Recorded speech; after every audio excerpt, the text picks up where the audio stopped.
I'm Tracey Walker, and today I'm going to read a chapter from my book, The Cards I Was Dealt That Transformed My Life. And today's chapter is going to be chapter 12, Finding My Wings to Success.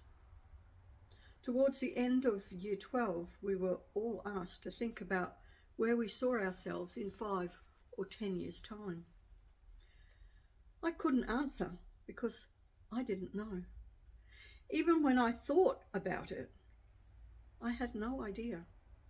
I'd been focused on getting through each day one step at a time. I hadn't even considered the future. Getting my education had been my goal, but I'd done so without a vision of where it would take me. I hadn't realised how essential that vision was, even if it wasn't clear. We all needed to have one. I was moving, but not heading anywhere. For most of my life, I hadn't even known who I was as an individual. When I'd entered the 12-step program, it was the first time I'd ever thought about who I was. Who was Tracey? What did Tracey want? What did Tracey like? What did she want to become? I had no idea. As I came closer to completing my education the second time around, one of the teachers said, "What do you want to do now?" I didn't know. Up until that point, I just existed. It didn't matter what I liked or who I wanted to become. I was just there and had to be content with what was in front of me, other people's needs and wants, and had to be considered before my own. I rolled my car once my children were in it. I'd spent the day supporting my parents as they dealt with reading my grandparents' wills.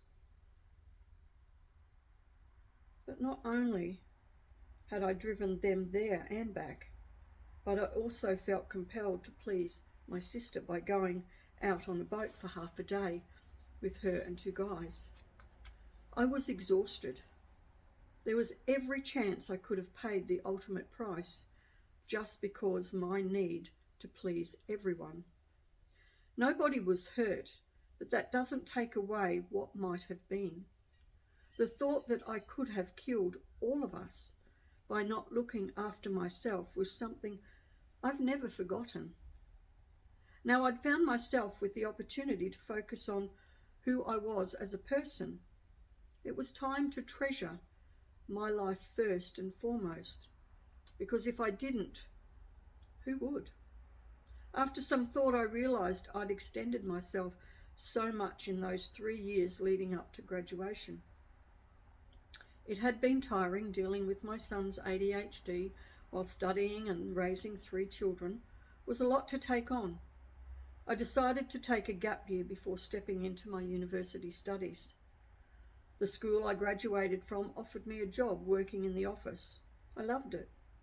And it also served as a stark reminder of what I could have had if I'd remained at school the first time round. Who knows, with a different environment, I may have been a personal assistant. But I hadn't given myself the opportunity to find out because I'd caved in to the pull of my past. One day, very early in my gap year, the principal said, "Most people don't return after taking a break." I could have listened to those words and allowed them to define my outcomes. But no, I was ready and willing to continue to go forth and find my true purpose and passion. During my journey of self-discovery, I learned to step back and be conscious of me, my behaviours, my thoughts, my feelings. My intuition started to grow and I tapped into my internal voice. It forced me to truly listen to what I wanted for myself. This internal voice was the voice of my true essence, calling me to follow my heart and my dreams. It wanted me to recognize my potential because throughout my life I'd always let others decide what I did, said and became. Not anymore. It was time for things to be about me rather than others. It was time to put my needs first and everyone else's next. My thoughts would no longer hold me back. They would stop telling me I wasn't deserving. The first big goal I set myself was to go to a cafe after the 12-step meeting so I could have a hot chocolate.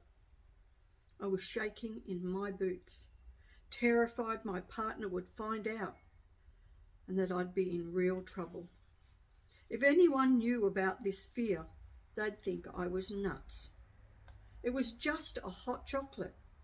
For me, though, walking through the cafe door and ordering that hot chocolate was like climbing the biggest, steepest mountain and not knowing if I would make it to the top and back down again alive.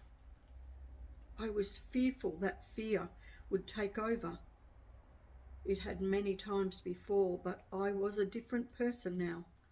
I was evolving into a remarkably strong lady who was driven to change her outcomes for the sake of her mental health and her children. I got my hot chocolate and I enjoyed it. That day I truly recognized myself as an individual, not a mum, not a partner, not a wife. I was Tracey.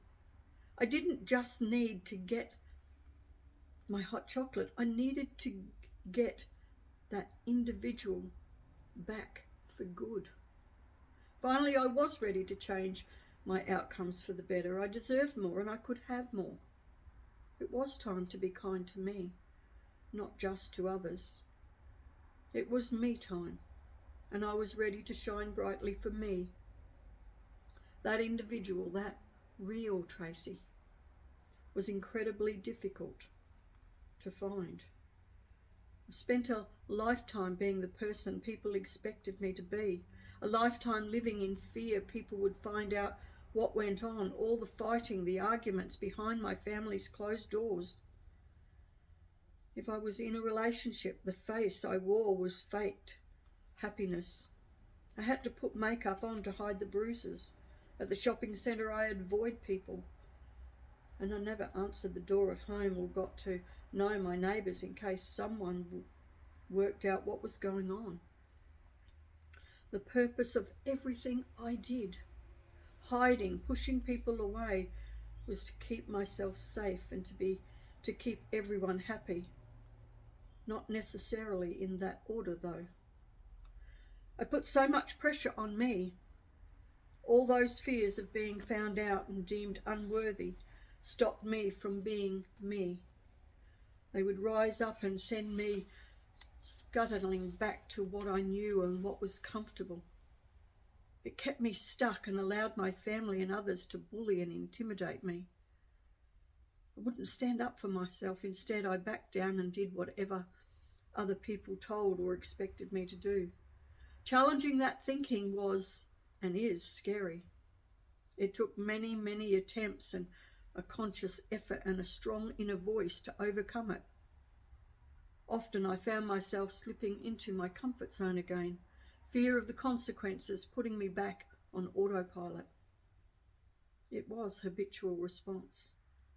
I had to grow a thinking brain, one that allowed me to pull myself up consciously and recognize the direction I was taking. I needed to know when I was on the old path and remind myself it was a path I didn't want to go down anymore. It was up to me to do the mental exercises to keep me on the right path.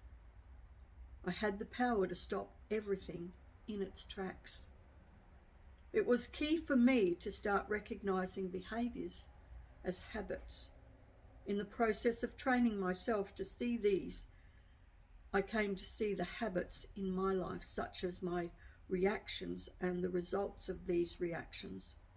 Often when I was scared or fearful, particularly when it came to the actions of my ex-partner, I'd find myself going on a rant, which in itself did nothing to solve the issue. Once I recognized this, I started using a diversion tactic like focusing on a book to stop my reaction. After a while, this worked. and my partner stopped doing things that had once instigated a reaction from me. By changing my behaviour, and the outcome also changed. You can't control others. You can only control you. Persistence was essential. It took me time, but I got better and better at doing things differently. I stopped getting angry at myself for reacting or caving in to fear. Instead of, I reflected on the situation. My behaviours and reactions were so ingrained, I just did them without even thinking. Now I was questioning every little thing I did or thought. The answers I came back with kept me from going back to old normal. This part of my life was like being on a swing. I'd go forward, I'd go back, get swooping arches over and over. My hands gripped tight onto a thin chain, the thread of my life. Each time I sailed forward, I faced the threat of flying off the swing, of moving too fast and heading out of control. Yet each time I sailed back, that same fear threatened to dump me face down in a defeated heap. Over time, the swing's distance shortened, moving forward and going back, merging into one. The more I explored who I was and the more I stepped outside my comfort zone, the more empowered I became. It was overwhelming at times. My heart raced 1,000,000 miles an hour. A lump formed in my throat. At first I feared these sensations. Then over time I came to embrace them as a sign that I was expanding my scope and challenging my abilities within new arenas. The pull to give up and accept the easy road remains, yet the trust and the belief that I can push on and move past that invisible boundary that tells me I will succeed. I'd already spent many years getting to know me, who I was. What I'd never considered, though, was who I wanted to become. I'd never asked myself that before, so I now set my sights on doing just that. I began considering everything, right down to the simplest things in my life. All the little things I cherished then and still cherish today. I became very reflective and was always mulling over those questions. Who was I? Who did I want to become? In this reflective space, I would watch people to observe qualities I liked and didn't like. I questioned the negative qualities and asked myself whether I had them, and if so, what was the opposite of them. I wanted to become aware of all these negative traits so I could eliminate them from the person I wanted to become. I watched positive qualities in people and tried them on to see how they looked on me. It was a process, one that I continue to use today as I evolve into the person I am becoming. Things would come to me at the most unexpected times. One day I was doing some weeding, and I love being outside surrounded by nature. So weeding was never a chore. A wonderful woolly wagtail decided to join me as I kneeled there. He flitted around and came up really close. It gave me so much pleasure to see how brave he was. It was like he was instinctively knew he could trust me. I realized that I wanted that same instinctiveness. I wanted to grow and nurture that internal knowing we all have if we decide to step into that space and believe that voice. An intuition I was not connected to at the time, but wanted in the future. This led me to reflect on my journey and recognize that my inner voice was speaking to me all along, but I didn't hear it because I wasn't listening. I thought I had all the answers, but those answers only took me down the rabbit hole of repetition, disappointment, and hurt. Although I still had those moments, I was on a new journey, and it was exciting. I knew I had a choice. I could either step away or I could get caught up in these old cycles. I'd never had a man in my life who respected me because I hadn't learned to love myself as a person, warts and all.